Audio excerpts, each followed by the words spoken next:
ಕ್ಯಾನ್ಸರ್ಗೆ ಕಾರಣವಾಗುವ ಆಹಾರಗಳು ತಿನ್ನುವ ಮುನ್ನ ಹುಷಾರಾಗಿರಿ. ನಾವು ಸೇವನೆ ಮಾಡುವಂತಹ ಆಹಾರದಲ್ಲಿ ಕೂಡ ನಮಗೆ ಗೊತ್ತಿಲ್ಲದೆ ಇರುವ ಕೆಲವೊಂದು ಕ್ಯಾನ್ಸರ್ ಕಾರಕ ಅಂಶಗಳು ಇವೆ. ಇಂದಿನ ದಿನಗಳಲ್ಲಿ ಯಾವ ಆಹಾರವನ್ನು ಸೇವನೆ ಮಾಡಬೇಕು ಎನ್ನುವುದೇ ಗೊಂದಲದ ವಿಚಾರವಾಗಿದೆ. ಹೊರಗಡೆ ಹೋಗಿ ತಿನ್ನುವುದು ಆರೋಗ್ಯಕ್ಕೆ ತುಂಬಾ ಮಾರಕವಾಗಿ ಪರಿಣಮಿಸಬಹುದಾದರೂ ಇದನ್ನು ಸಂಪೂರ್ಣವಾಗಿ ಕಡೆಗಣಿಸುವಂತೆ ಇಲ್ಲ. ಯಾಕೆಂದರೆ ಕೆಲವರಿಗೆ ಹೊರಗಡೆ ತಿನ್ನುವುದು ಅನಿವಾರ್ಯವಾಗಿರುವುದು. ಅದರಲ್ಲೂ ಅವಿವಾಹಿತರು, ಉದ್ಯೋಗದಿಂದ ಬೇರೆ ಕಡೆ ವಾಸ ಮಾಡುವವರಿಗೆ ಇದು ಒಂದು ರೀತಿಯಲ್ಲಿ ಅನಿವಾರ್ಯವಾಗಿದೆ.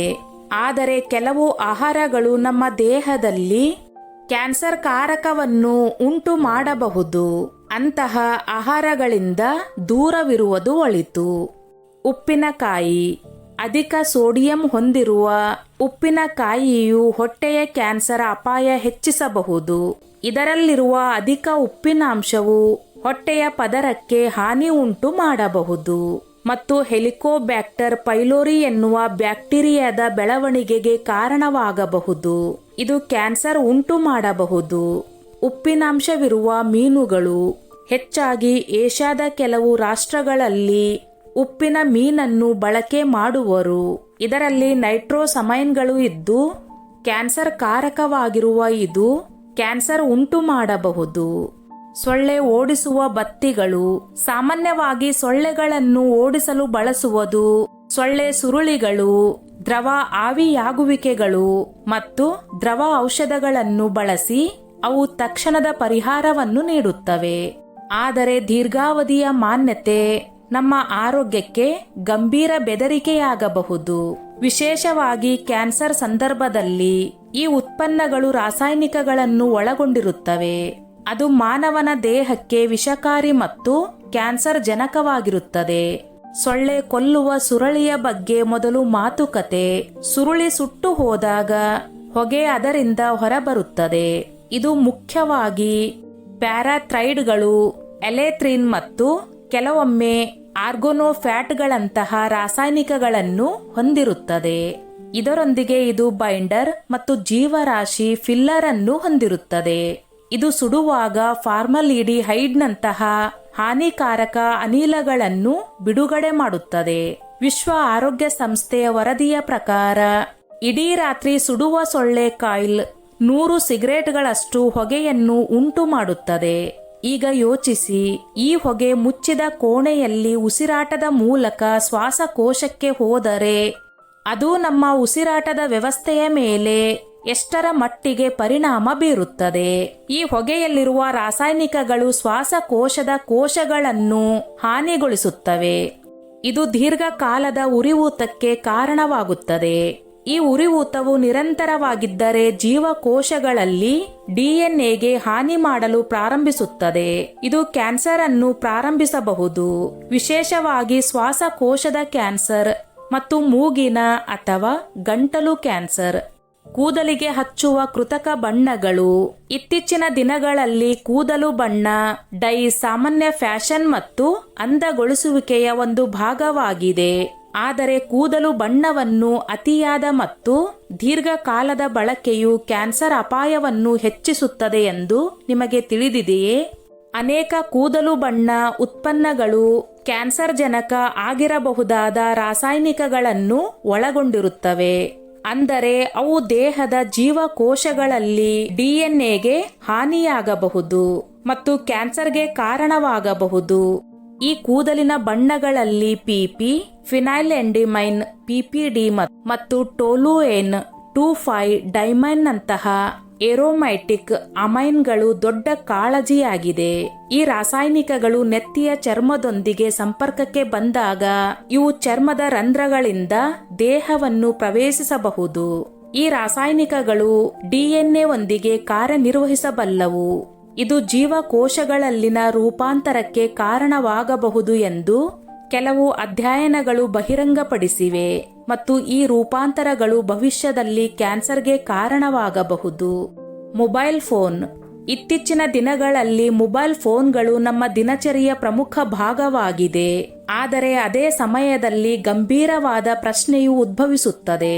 ಮೊಬೈಲ್ ಫೋನ್ಗಳ ಅತಿಯಾದ ಬಳಕೆಯು ಕ್ಯಾನ್ಸರ್ಗೆ ಕಾರಣವಾಗಬಹುದೇ? ಹೌದು ಅಥವಾ ಇಲ್ನಲ್ಲಿ ಉತ್ತರಿಸುವುದು ಕಷ್ಟ. ಆದರೆ ವೈಜ್ಞಾನಿಕ ಸಂಶೋಧನೆಗಳು ಮತ್ತು ವೈದ್ಯಕೀಯ ಸಂಸ್ಥೆಗಳು ವಿಕಿರಣದ ದೀರ್ಘಾವಧಿಯ ಸಂಪರ್ಕವು ನಮ್ಮ ಆರೋಗ್ಯಕ್ಕೆ, ವಿಶೇಷವಾಗಿ ಮೆದುಳಿನ ಸಂಬಂಧಿತ ಕ್ಯಾನ್ಸರ್ಗೆ ಅಪಾಯವನ್ನು ಉಂಟು ಮಾಡುತ್ತದೆ ಎಂದು ಕಂಡುಹಿಡಿದಿದೆ. ನೆಟ್ವರ್ಕ್ಗೆ ಸಂಪರ್ಕಿಸಲು ಮೊಬೈಲ್ ಫೋನ್ಗಳು ಸಂಕೇತಗಳನ್ನು ಕಳುಹಿಸಿದಾಗ ಅವು ಆಯಾನೀಕರಿಸಿದ ವಿಕಿರಣವನ್ನು ಬಿಡುತ್ತವೆ. ಇದು ಒಂದೇ ರೀತಿಯ ವಿಕಿರಣವಾಗಿದ್ದು, ಇದು ವೈಫೈ, ಬ್ಲೂಟೂತ್ ಮತ್ತು ಮೈಕ್ರೋವೇವ್ನಲ್ಲಿಯೂ ಕಂಡುಬರುತ್ತದೆ. ಈ ವಿಕಿರಣಗಳು ಕ್ಷ ಕಿರಣಗಳು ಅಥವಾ ಯುವಿ ಕಿರಣಗಳಂತೆ ವೇಗವಾಗಿಲ್ಲದಿದ್ದರೂ ನಾವು ತಲೆಯ ಬಳಿ ದೀರ್ಘಕಾಲ ಮಾತನಾಡುವಾಗ ಈ ವಿಕಿರಣವು ಮೆದುಳಿನ ಕೋಶಗಳ ಮೇಲೆ ನೇರವಾಗಿ ಪರಿಣಾಮ ಬೀರುತ್ತದೆ.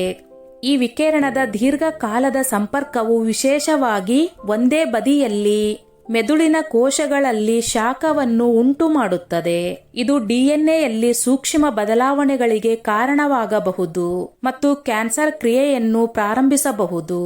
ಸಿಹಿ ತಿಂಡಿಗಳು ಮತ್ತು ಬೇಕರಿ ಉತ್ಪನ್ನಗಳು, ತಂಪು ಪಾನೀಯಗಳು, ಸೋಡಾ, ಬಿಳಿ ಬ್ರೆಡ್, ಸಿಹಿ ತಿಂಡಿಗಳೆಲ್ಲವೂ ಹೆಚ್ಚಿನ ಗ್ಲೈಸೆಮಿಕ್ ಇಂಡೆಕ್ಸ್ ಹೊಂದಿರುವ ಆಹಾರ ಪದಾರ್ಥಗಳು.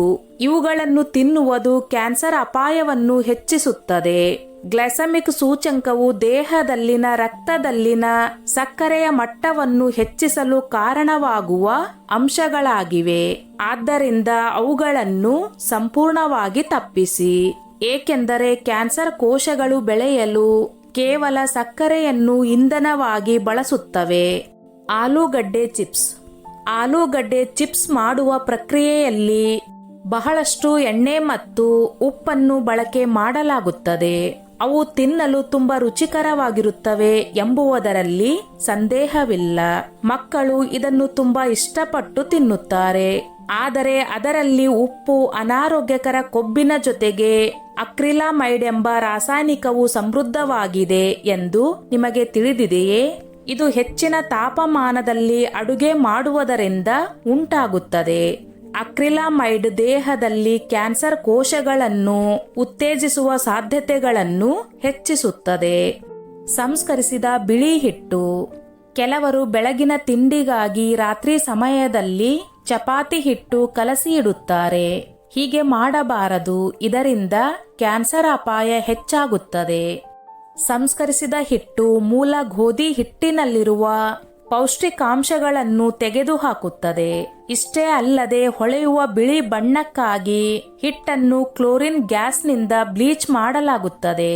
ಇದರ ಸೇವನೆಯಿಂದ ಕ್ಯಾನ್ಸರ್ ಕಾಯಿಲೆ ಕಟ್ಟಿಟ್ಟ ಬುತ್ತಿ. ಇದರಿಂದ ಅಂಡಾಂಶ, ಸ್ತನ ಮತ್ತು ಗರ್ಭಾಶಯ ಕ್ಯಾನ್ಸರ್ ಅಪಾಯವನ್ನು ಹೆಚ್ಚಿಸುತ್ತದೆ. ಡಬ್ಬದಲ್ಲಿರುವ ಆಹಾರ. ಡಬ್ಬಗಳಲ್ಲಿ ಪ್ಯಾಕ್ ಮಾಡಲ್ಪಟ್ಟಿರುವಂತಹ ಆಹಾರದಲ್ಲಿ BPA ಎನ್ನುವ ಅಂಶವಿರುವುದು. ಇದನ್ನು ಕ್ಯಾನ್ಸರ್ನ ಪದರ ನಿರ್ಮಾಣಕ್ಕೆ ಬಳಕೆ ಮಾಡಲಾಗುತ್ತದೆ. BPA ಇಂದಾಗಿ ವಿವಿಧ ಬಗೆಯ ಕ್ಯಾನ್ಸರ್ ಬರುವುದು. ಅದರಲ್ಲೂ ಸ್ತನ ಮತ್ತು ಪ್ರಾಸ್ಟೇಟ್ ಕ್ಯಾನ್ಸರ್ ಬರಬಹುದು. ಕಾರ್ಬೋನೇಟ್ ಪಾನೀಯಗಳು. ಅಧಿಕ ಸಕ್ಕರೆ ಅಂಶವನ್ನು ಹೊಂದಿರುವ ಕಾರ್ಬೋನೇಟ್ ಪಾನೀಯಗಳು ಮೆದೋಜಿರಕ್ ಗ್ರಂಥಿಯ ಕ್ಯಾನ್ಸರ್ ಅಪಾಯವನ್ನು ಹೆಚ್ಚಿಸುವುದು. ಈ ಪಾನೀಯಗಳಲ್ಲಿ ಬಣ್ಣಕ್ಕಾಗಿ ಬಳಕೆ ಮಾಡುವ ಕ್ಯಾರಮೆಲ್ನಲ್ಲಿ 4-MeI ಎನ್ನುವ ಕ್ಯಾನ್ಸರ್ ಕಾರಕ ಅಂಶವಿದೆ. ಹೈಡ್ರೋಜನೀಕರಿಸಿದ ತೈಲಗಳು.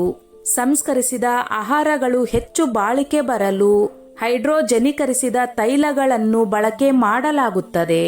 ಫ್ರೀ ರ್ಯಾಡಿಕಲ್ ಅನ್ನು ಬಿಡುಗಡೆ ಮಾಡುವುದು. ಇದರಿಂದ ಜೀವಕೋಶಗಳಿಗೆ ಹಾನಿಯಾಗುವುದು ಮತ್ತು ಕ್ಯಾನ್ಸರ್ ಕೂಡ ಬರಬಹುದು. ಇವು ಟ್ರಾನ್ಸ್ ಫ್ಯಾಟ್ ಅನ್ನು ಹೆಚ್ಚಿಸಿ ಆರೋಗ್ಯಕ್ಕೆ ಹಾನಿ ಉಂಟು ಮಾಡುವುದು.